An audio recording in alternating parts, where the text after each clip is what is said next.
When you add it all up, the Trump budget is comic book villain bad. And just like comic books, it relies on fantasy to make all the numbers work. It's the kind of budget you might expect from someone who is rooting for a government shutdown. Senate Minority Leader Chuck Schumer just hours ago reacting to President Trump's budget proposal. Democrats lined up quickly and decisively behind the New York senator, warning the White House it could be headed for another massive congressional showdown. Let's bring in a Fox Business exclusive, Congressman Joe Crowley of New York, chairman of the House Democratic Caucus. First off, Congressman, before we get to anything, there's always that criticism, yes, but have they even had time to read it? How do you tackle a budget that just came out, what, 2 hours ago? Well, I think it's important for your viewers and my constituents to understand this is a work in progress. My staff has gotten the budget, our office has gotten the budget. I perused it. My staff continues to go through it. All the staffs are going through this to see what effect it has on individual constituencies that we represent and what it does to our country. So I imagine, I suggest that maybe the viewers will give us a bit more than 2 hours to review it and to see what's really in it. Okay, that's fair enough. What isn't fair is that Chuck Schumer is automatically really attacking it. He's not just saying there's a lot in here we hate. But there's tiny things in here that we like. I know Democrats like infrastructure. There is a nod to infrastructure in this bill, in this budget plan. Do the Democrats want to start this off on no foot, let alone the wrong foot, as it pertains to any kind of negotiation? Well, I think what a budget is really a reflection of the values that you have for America. And I quite frankly think what I've seen in terms of first blush of the budget, and I think that's what Senator Schumer is reacting to as well, is that this really shows a lack of vision, understanding what the impact will have on domestic spending.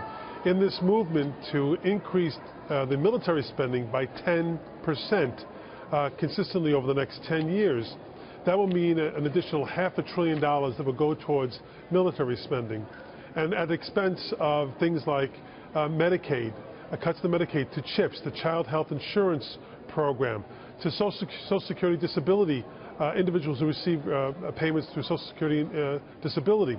That's where we see a lot of these. People mention Meals on Wheels. I mean, there are other deeper cuts that are going on elsewhere. Well, this budget doesn't cut Social Security or Medicare. We need to know. I said Medicaid and Social Security disability. Correct. Yeah. But what would the Democrats agree to cut?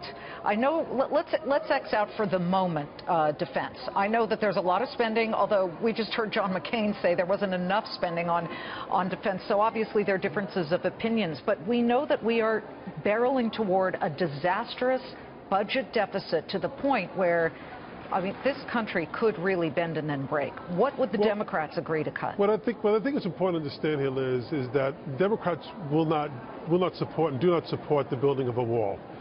We don't want to see that in this budget or in the president's budget or any future budgets. We think it is a waste of taxpayer dollars. It does absolutely nothing to grow the economy of the United States. Well, and what we'd like to see, and I know that, and former Treasury Secretary Larry Summers has already come out, and he's calling it a tooth fairy type of situation. You know, he had an op-ed in the Washington Post saying that forecasts that the U.S.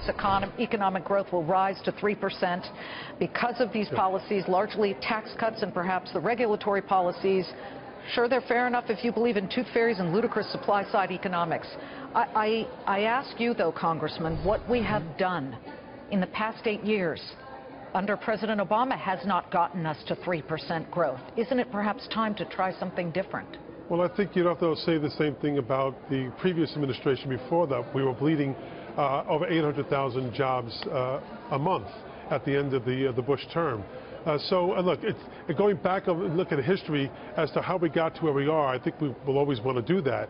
But how we have to deal with what we have right now, and that is, I don't think the answer is giving tax cuts to the wealthiest in this country and putting on the back of middle-class Americans. I don't think that a budget that really pluses up defense at the expense of everyday, average working, hard-working Americans is the answer to that. I do think the deficit is an issue that we do need to address in a bipartisan way, not in a partisan way. And look, we are a very, very, very, very wealthy country. We have more wealth in this country than the entire world put together. Well, that's how wealthy we are. Well, the CBO, Congressional Budget Office, is predicting that entitlements and interest on the national debt will consume virtually all tax revenue within 10 years. I don't know if that comes to pass, but you guys got to get together and do something. In the meantime, we thank you. Go get to reading more of it and let us know what you think. We really appreciate it.